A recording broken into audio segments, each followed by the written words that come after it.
نحمده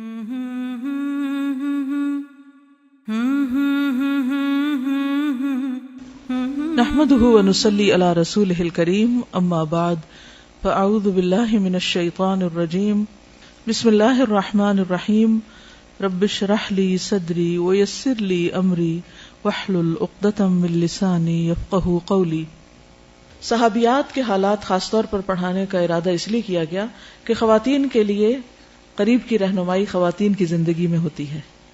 بحیثیت ایک مسلمان خاتون کے ہمیں کیا کرنا چاہیے اور کیا نہیں کرنا چاہیے، اور ہمارے کس رول میں ہمارے لیے کیا اجر ہے، اور صحابیات میں سے وہ صحابیات جن کو جنت کی بشارت دی گئی اور جن کے درجات بلند ہوئے اور جنہوں نے دین میں بڑی خدمات انجام دی، ان کا طرز عمل کیا تھا، اس میں ہم سب کے لیے رہنمائی ہے۔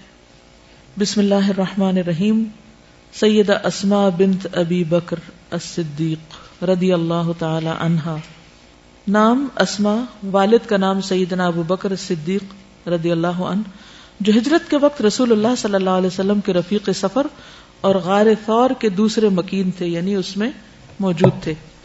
والدہ کا نام قتیلہ بنت عبد العزیٰ تھا اور خاوند میدان جہاد کے نامور شہسوار اور اسلام قبول کرنے میں سبقت کا اعزاز حاصل کرنے والے جلیل القدر صحابی سیدنا زبیر بن عوام تھے۔ ان کو بھی جنت کی بشارت دی گئی تھی نا۔ والد کی جانب سے ان کی ہمشیرہ ام المومنین سیدہ عائشہ صدیقہ تھی، یعنی والد کی جانب سے یہ بہن تھی۔ ان دونوں کی والدائیں فرق تھیں۔ ان کے بیٹے کا نام عبداللہ بن زبیر تھا۔ ہجرت کے بعد مہاجرین کے ہاں پیدا ہونے والا یہ سب سے پہلا بچہ تھا۔ جب سیدنا ابو بکر نے اسلام قبول کر لیا تو اپنی رفیقہ حیات ام رومان اور ان کے بطن سے پیدا ہونے والی اولاد کو اسلام کی دعوت دی، تو انہوں نے اور ان کی بیٹی سیدہ عائشہ نے برضا اور رغبت اسلام قبول کر لیا۔ اسماء اور ان کے بھائی عبداللہ نے اسلام قبول کرنے کی سعادت حاصل کر لی۔ سیدہ اسماء رسول اللہ صلی اللہ علیہ وسلم کی ہجرت کی روانگی کی داستان کچھ یوں بیان کرتی ہیں کہ جب رسول اللہ صلی اللہ علیہ وسلم نے مدینہ کی طرف ہجرت کرنے کا ارادہ کیا تو میں نے رسول اللہ صلی اللہ علیہ وسلم اور ابو بکر صدیق کے لیے کھانا تیار کیا۔ ہمیں کھانے کے تھیلے اور پانی کے مشکیزے کا منہ باندھنے کے لیے کوئی رسی نہ ملی۔ میں نے سیدنا ابو بکر صدیق سے کہا، اللہ کی قسم، میرے کمر بند کے علاوہ میرے پاس کوئی چیز نہیں جس سے تھیلے اور مشکیزے کا منہ باندھ سکوں۔ انہوں نے فرمایا، ازار بند پھاڑ کر 2 حصے کر لو، ایک کے ساتھ مشکیزے اور دوسرے کے ساتھ کھانے کے تھیلے کا منہ باندھ دو۔ تو میں نے ایسے ہی کیا۔ اس بنا پر میرا نام ذات النطاقین یعنی 2 ازار بندوں والی رکھ دیا گیا۔ فرماتی ہے کہ اس موقع پر رسول اللہ صلی اللہ علیہ وسلم نے میرے حق میں یہ دعا کی، ابدلک اللہ بنطاقک ھذا نطاقین فی الجنہ۔ بخاری کی روایت ہے، تیرے اس کمر بند کے بدلے اللہ سبحانہ وتعالی تجھے جنت میں 2 کمر بند عطا فرمائے گا یا عطا فرمائے۔ ٹھیک ہے، اس واقعے کو آپ نے پہلے بھی پڑھا ہے، لیکن اس میں نئی بات کون سی ہے؟ دعا۔ ہمارے سیکھنے کی بات یہاں یہ ہے کہ جب کوئی شخص آپ کے ساتھ احسان کرے یا پھر براہ راست آپ کے ساتھ نہ بھی کرے، دین کا کوئی کام کرے، تو اس کے لیے بھی آپ شکر گزار ہوں اور آپ اس کے لیے دعا کریں۔ اب آپ دیکھیے کہ یہ اب ہم دور سے ہسٹری کو پڑھ رہے ہیں نا، ہاں حضرت اسماء ایسا کر رہی ہیں، حضور صلی اللہ علیہ وسلم یہ کہہ رہے ہیں، لیکن اس وقت جب سر پہ پڑی ہوتی ہے کہ آپ کو خوف کے مارے، سوچئے سچویشن کون سی ہے کہ دشمن پیچھے ہے، آپ کو فوری نکلنا ہے، کتنی ایمرجنسی ہوگی۔ ہم سارے کام ایمرجنسی میں خراب کرتے ہیں، سارے تعلقات میں وہی گڑبڑ کرتے ہیں جلد بازی میں، لیکن آپ نے اس موقع پر بھی کتنے ٹھہراؤ کے ساتھ، کتنے بہترین طریقے سے یہ کام کیا۔ قریش کو رسول اللہ صلی اللہ علیہ وسلم اور ان کے ساتھی سیدنا ابو بکر صدیق کا کوئی نشان نہ ملا۔ سیدہ اسماء فرماتی ہیں، جب رسول اللہ صلی اللہ علیہ وسلم سفر ہجرت پر روانہ ہو گئے تو قریش کی ایک ٹولی ہمارے پاس آئی، ان کے ساتھ ابو جہل بن ہشام بھی تھا۔ وہ لوگ سیدنا ابو بکر صدیق کے دروازے پر آئے۔ میں گھر سے باہر آئی تو انہوں نے کہا، تیرا باپ ابو بکر کہاں ہے؟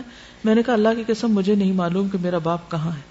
سیدہ اسماء فرماتی ہیں، ابو جہل نے میرے رخسار پر تمانچہ رسید کر دیا جس سے میرے کان کی بالی دور جا گری۔ فرماتی ہیں کہ پھر قریشی واپس چلے گئے۔ 3 دن گزر گئے، ہم نہیں جانتے تھے کہ رسول اللہ صلی اللہ علیہ وسلم نے کس طرف کا رخ کیا ہے۔ پھر ہمیں معلوم ہوا کہ آپ نے مدینہ منورہ جانے کا ارادہ کیا ہے۔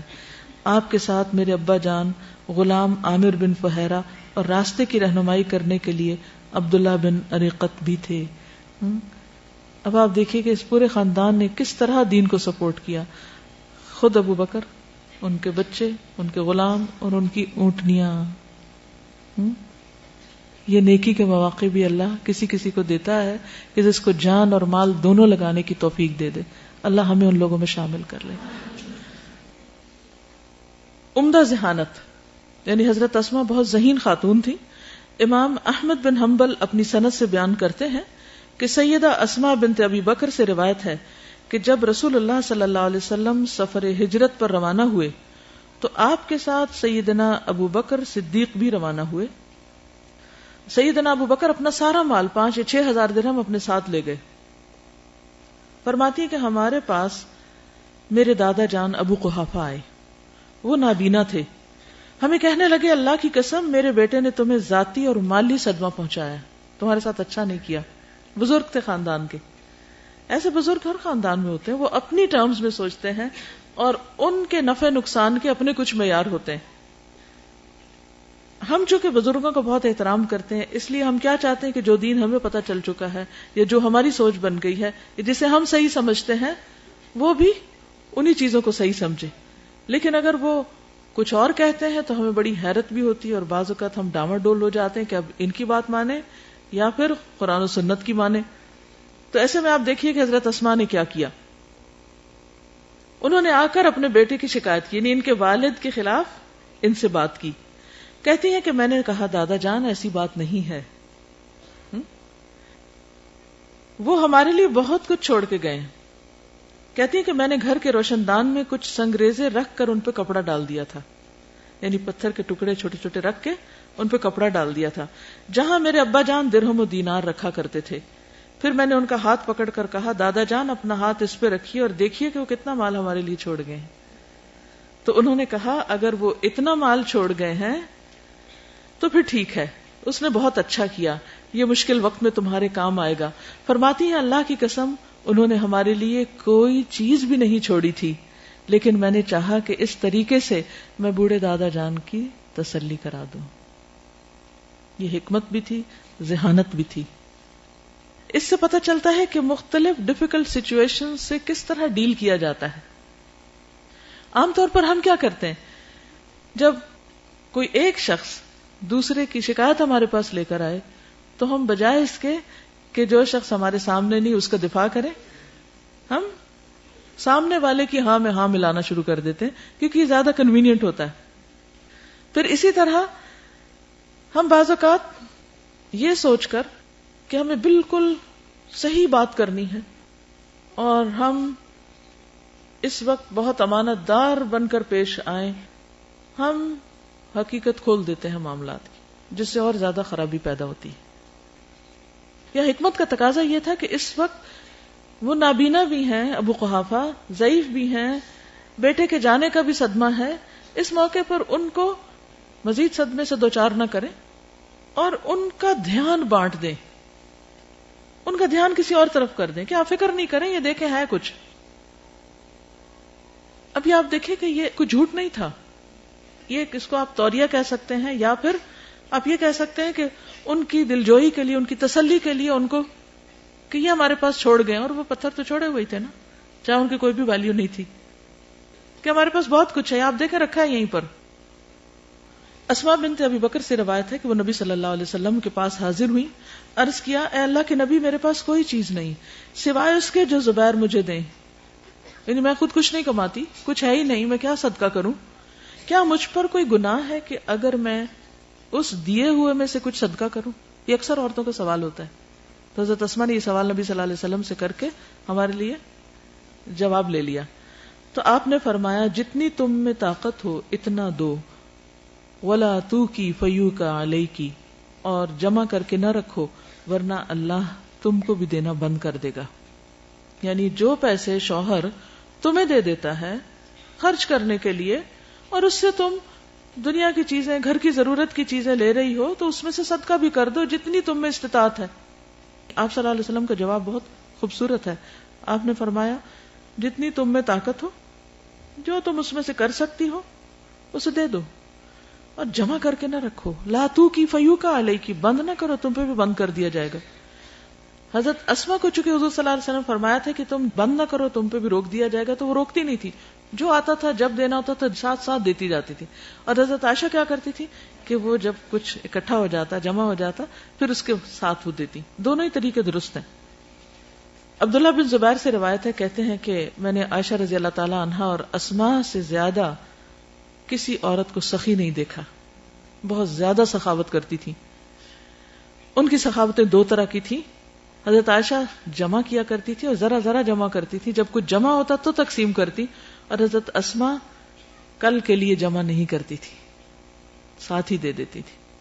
اب آپ میں سے جس کو جو سوٹ کرے وہ طریقہ اختیار کر لے. اس سے یہ پتہ چلتا ہے کہ دین میں وسعت ہے. کسی ایک لگے بندھے طریقے کو دین سمجھنا اور اس سے ذرا ادھر ادھر ہونا، اس کو غیر دین سمجھنا، یہ درست نہیں.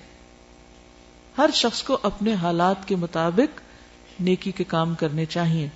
اصل چیز ہے مقصد کا حصول. اسلام کے ساتھ وابستگی. سیدہ اسما کو اپنے دین پر فخر تھا. وہ دین اسلام کے احکامات پر عمل پیرا تھی. ان کے تقوی نے انہیں اس بات پر آمادہ کیا کہ رسول اللہ صلی اللہ علیہ وسلم سے یہ دریافت کریں کہ کیا وہ اپنی والدہ کا استقبال کر سکتی ہیں کیونکہ وہ مشرکہ ہیں. ان کی والدہ کو ایک دفعہ کچھ ضرورت پڑ گئی تھی اور وہ مسلمان نہیں تھی، تو وہ مدینہ آئی تھی. اب جب انہیں پتا چلا تو یہ پریشان ہوئی کہ وہ تو مسلمان نہیں ہے، کیا میں ان کی مدد کروں؟ بعض سچویشن ایسی پیش آ جاتی ہیں مختلف لوگوں کو. تو امام مسلم نے یہ روایت اپنی کتاب صحیح مسلم میں روایت کی ہے. سید اسما فرماتی ہیں کہ میں نے عرض کیا، اے اللہ کے رسول صلی اللہ علیہ وسلم، میری والدہ میرے پاس بڑی چاہت لے کر آئی ہیں، کیا میں ان سے صلہ رحمی کر سکتی ہوں؟ آپ نے فرمایا ہاں، سلی امکی. ایک دوسری روایت میں کچھ اس طرح ہے. ابو قریب محمد بن العلا سے روایت ہے، وہ کہتے ہیں کہ ہمیں ابو اسامہ نے ہشام سے اور اس نے اپنے باپ کے حوالے سے حدیث بیان کی. اس نے حضرت اسما رضی اللہ تعالی عنہا سے، وہ فرماتی ہے کہ میرے پاس میری والدہ اس دور میں آئی جبکہ رسول اللہ صلی اللہ علیہ وسلم نے قریش کے ساتھ معاہدہ کر رکھا تھا. کون سا؟ حدیبیہ. میری والدہ مشرکہ تھی. میں نے آپ سے فتویٰ طلب کیا کہ میری والدہ میرے پاس مجھ سے ملنے کی چاہت لے کر آئی ہیں، کیا میں اس سے مل سکتی ہوں؟ آپ نے فرمایا ہاں، اپنی والدہ سے ملو. تو اس سے کیا پتہ چلتا ہے کہ والدین اگر دین پر نہیں، ایون اگر وہ نان مسلمز ہیں یا والدین نہیں کوئی اور بھی رشتہ دار، تو ان سے میل ملاقات رکھی جا سکتی ہے، ان کے ساتھ احسان کا سلوک کیا جانا چاہیے. سید اسما نے اپنی والدہ کو اپنے گھر میں داخل ہونے سے روک رکھا تھا. جب رسول اللہ صلی اللہ علیہ وسلم کا فرمان سنا تو انہوں نے والدہ کو گھر میں داخل ہونے کی اجازت دی. اس سے بھی آپ اندازہ لگائیں کہ ایمانی غیرت بھی کتنی تھی. وہ ایک شک میں تھی کہ پتہ نہیں ایسا کرنا ٹھیک ہے یا نہیں، اور اس کے تحائف قبول کر لیے. اب دیکھیے کہ حضرت اسما کا صرف یہی عمل یعنی ہمیں دین کی غیرت کے بارے میں نہیں بتاتا، یا دین کے بارے میں محتاط انداز مختلف مقامات پر جو آپ کے سوال ہیں نبی صلی اللہ علیہ وسلم سے، یہ سب یہ ظاہر کرتے ہیں کہ وہ کتنی محتاط زندگی بسر کر رہی تھی اور دین کے بارے میں سیکھنے کا ان کا شوق کتنا تھا. اچھا، صدقہ کے علاوہ آپ کو معلوم ہے کہ حضرت عائشہ رضی اللہ تعالی عنہا نے غزوہ بنو المصطلق کے موقع پر ہار کس کا پہنا ہوا تھا؟ حضرت اسما کا. یہ ان کی سوتیلی بہن تھی. اب یہ سوتیلے رشتے کا احترام دیکھیے آپ.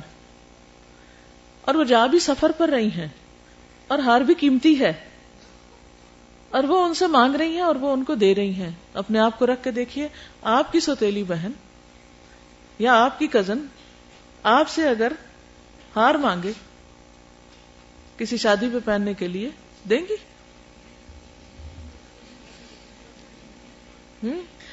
فیصلہ آپ کا ہے جیسے بھی.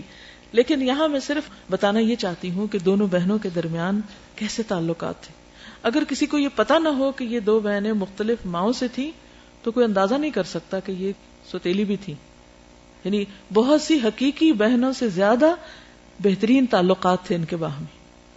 یہی اصل دین ہے کہ ہمارے اپنے خاندان میں، ہمارے اپنے بہن بھائیوں کے ساتھ، اپنے رشتہ داروں کے ساتھ، اپنے بزرگوں کے ساتھ، اپنے چھوٹوں کے ساتھ ہمارے معاملات کیسے ہیں. اگر ہمارے دین نے ان تعلقات کو خوبصورت نہیں بنایا تو اس کا مطلب ہم نے دین کی روح کو نہیں پایا. اس سے یہ پتہ چلتا ہے کہ صدقہ کرنے کے علاوہ عاریتن بھی چیزیں دے دیا کرتی تھی. بہت باحیا خاتون تھی. اسماء بنت ابی بکر سے روایت ہے کہ ہم لوگ رسول اللہ صلی اللہ علیہ وسلم کے ساتھ حج کے لیے روانہ ہوئے. جب مقام عرج پر پہنچے تو رسول اللہ صلی اللہ علیہ وسلم اترے اور ہم لوگ بھی اتر گئے. عائشہ رضی اللہ تعالی عنہا رسول اللہ صلی اللہ علیہ وسلم کے پاس بیٹھی اور میں اپنے والد کے پاس بیٹھی. اس جملے پر غور کیجیے گا. ابو بکر اور رسول اللہ صلی اللہ علیہ وسلم کے کھانے پینے کا سامان ایک اونٹ پر تھا، یعنی دونوں کا، ابو بکر اور حضور صلی اللہ علیہ وسلم کا. جو ابو بکر کے غلام کے پاس تھا وہ اونٹ. ابو بکر اس غلام کی آمد کے انتظار میں بیٹھے ہوئے تھے. جب وہ شخص آیا تو اونٹ ساتھ نہ آیا، اس نے اونٹ گما دیا. ابو بکر نے پوچھا اونٹ کا ہے؟ غلام نے کہا کل رات وہ کہیں گم ہو گیا تھا. ابو بکر بولے ایک ہی تو اونٹ تھا اور تم نے وہ بھی گم کر دیا. یہ کہہ کر ابو بکر نے غلام کو مارنا شروع کر دیا. یہ دیکھ کر رسول اللہ صلی اللہ علیہ وسلم مسکراتے رہے اور کہتے رہے ذرا دیکھو اس محرم کو، یعنی احرام کی حالت میں یہ کیا کر رہا ہے. ابن ابی رزمہ نے کہا کہ رسول اللہ صلی اللہ علیہ وسلم نے صرف یہ فرمایا ذرا دیکھو اس محرم کو کیا کر رہا ہے اور مسکراتے رہے، اس سے زائد کچھ نہیں کہا. اس سے بھی بہت کچھ سیکھنے کو ملتا ہے. پہلی بات کہ جب سفر میں اترے آپ تو حضرت اسماء حضرت عائشہ کے ساتھ حضور صلی اللہ علیہ وسلم کے ساتھ نہیں بیٹھ گئی، بلکہ کیا کیا، والد کی طرف آ گئی، وہاں بیٹھ گئی اور حضرت عائشہ کو حضور صلی اللہ علیہ وسلم کے پاس چھوڑ دیا. یوں محسوس ہوتا کہ قریب قریب ہی تھے کہیں، لیکن بیٹھنے میں اس سے ان کے حیا کا پتہ چلتا ہے. دوسری بات یہاں پر آپ دیکھیے کہ ابو بکر کے غلام نے اونٹ گم کر دیا اور کھانا پینا تھا، اس پہ کوئی معمولی بات نہیں تھی. سفر میں تھے، اب احرام کی حالت میں. احرام کی حالت میں کیا حکم ہے؟ فمن فرض فیہن الحج فلا رفث ولا فسوق ولا جدال فی الحج. کیا وہ اس کی خلاف ورزی نہیں کر رہے؟ اس حد تک سرزنش کی اجازت ہے. لڑائی جھگڑا فتنہ فساد نہیں، لیکن سمجھانے میں اگر کوئی لفظ سخت ہو جائے تو کوئی حرج نہیں. اور اس کا جواز کہاں سے ملتا ہے؟ نبی صلی اللہ علیہ وسلم کے مسکرانے سے، اور ساتھ آپ ان کو یاد دہانی بھی کرا رہے ہیں کہ دیکھو احرام کی حالت میں ہو. حضرت اسماء کو مردوں کے ساتھ چلنے میں بھی بہت حیا تھی. اسماء بنت ابی بکر کہتی ہیں کہ زبیر رضی اللہ عنہ کی وہ زمین جو رسول اللہ صلی اللہ علیہ وسلم نے ان کو دی تھی، ان کے شوہر کو، اس سے میں اپنے سر پر کھجور کی گٹلیاں گھر لایا کرتی تھی. یعنی کھجور کی گٹلیاں اٹھا کر سر پہ لاد کے لایا کرتی تھی. یہ زمین میرے گھر سے 2 میل دور تھی. ایک روز میں آ رہی تھی اور گٹلیاں میرے سر پر تھیں. راستے میں رسول اللہ صلی اللہ علیہ وسلم سے ملاقات ہو گئی. آپ کے ساتھ قبیلہ انصار کے کئی آدمی تھے. آپ نے مجھے بلایا، پھر اپنے اونٹ پر بٹھانے کے لیے کہا. آپ چاہتے تھے کہ مجھے اپنی سواری پر اپنے پیچھے سوار کر لیں، لیکن مجھے مردوں کے ساتھ چلنے میں شرم آئی، کیونکہ آپ کے ساتھ انصار کے اور لوگ بھی تھے. اب سارے مرد ہیں اور یہ ایک اکیلی عورت ہے، تو انہوں نے اس آفر کو قبول نہیں کیا. اور زبیر کی غیرت کا بھی خیال آیا کہ میرے شوہر کو پسند نہیں آئے گا. زبیر رضی اللہ عنہ بڑے ہی غیرت مند تھے. آپ صلی اللہ علیہ وسلم بھی سمجھ گئے کہ میں شرم محسوس کر رہی ہوں، اس لیے آپ آگے بڑھ گئے. آپ نے بھی اصرار نہیں کیا. پھر میں زبیر رضی اللہ عنہ کے پاس آئی اور ان سے واقعہ کا ذکر کیا کہ آپ سے میری ملاقات ہوئی، نبی صلی اللہ علیہ وسلم سے، کہ میرے سر پہ گٹلیاں تھیں اور آپ کے ساتھ چند صحابہ بھی تھے. آپ نے اپنا اونٹ مجھے سوار کرنے کے لیے بٹھایا، لیکن مجھے اس سے شرم آئی اور آپ کی یعنی تمہاری یعنی شوہر کی غیرت کا بھی خیال آیا. اس پر زبیر نے کہا اللہ کی قسم مجھ کو تو اس سے بڑا رنج ہوا کہ تو گٹلیاں لانے کے لیے نکلے. اگر تم نبی صلی اللہ علیہ وسلم کے لیے سوار ہو جاتی تو اتنی غیرت کی بات نہ تھی. یعنی وہ اللہ کے رسول تھے اور تم، یعنی مجھے تو رنج ہوا کہ تم نے ایک چانس گنوا دیا یا آپ کی آفر کو قبول نہیں کیا. اس کے بعد میرے والد ابو بکر نے ایک غلام میرے پاس بھیج دیا. وہ گھوڑے کا سب کام کرنے لگا اور میں بے فکر ہو گئی، گویا انہوں نے غلام بھیج کر مجھے آزاد کر دیا، کیونکہ ان کی زندگی بہت بامشقت زندگی تھی اور کھیت پہ کام کرتی تھی اور شوہر کا ہاتھ بٹاتی تھی، کیونکہ ان کے پاس اور کوئی ملازم اور غلام وغیرہ نہیں تھے. اور پیدل اتنی دور سے، ایک اور روایت میں آتا ہے کہ ایک اور زمین جس سے آتی تھی یہ 3 فرسخ تھی جو تقریباً 9 کلومیٹر بنتی، وہاں سے پیدل اٹھا کے سامان آتی تھی. اس سے کیا پتہ چلتا ہے؟ اور آپ کو معلوم انہوں نے بہت سی احادیث روایت کی ہیں، وہ بہت عبادت گزار تھی، بہت صدقہ گزار تھی، لیکن اس کے ساتھ ساتھ کیا کیا؟ گھر کا کام بھی کیا اور گھر کے علاوہ باہر بھی کام کیا، جاب بھی کی. پھر اسی طرح ان کو فحش گفتگو پسند نہیں تھی، یعنی پرائیویٹ زندگی کے وہ معاملات جو شوہر بیوی کے درمیان ہوتے ہیں، یا ایسی کوئی چیز ان کو اوپر سر عام بیان کیا جائے یا پبلک میں بیان کیا جائے، اس کو یہ ناپسند کرتی تھی. سبحانک اللہم و بحمدک اشہد ان لا الہ الا انت استغفرک و اتوب الیک. السلام علیکم و رحمۃ اللہ وبرکاتہ. Hmm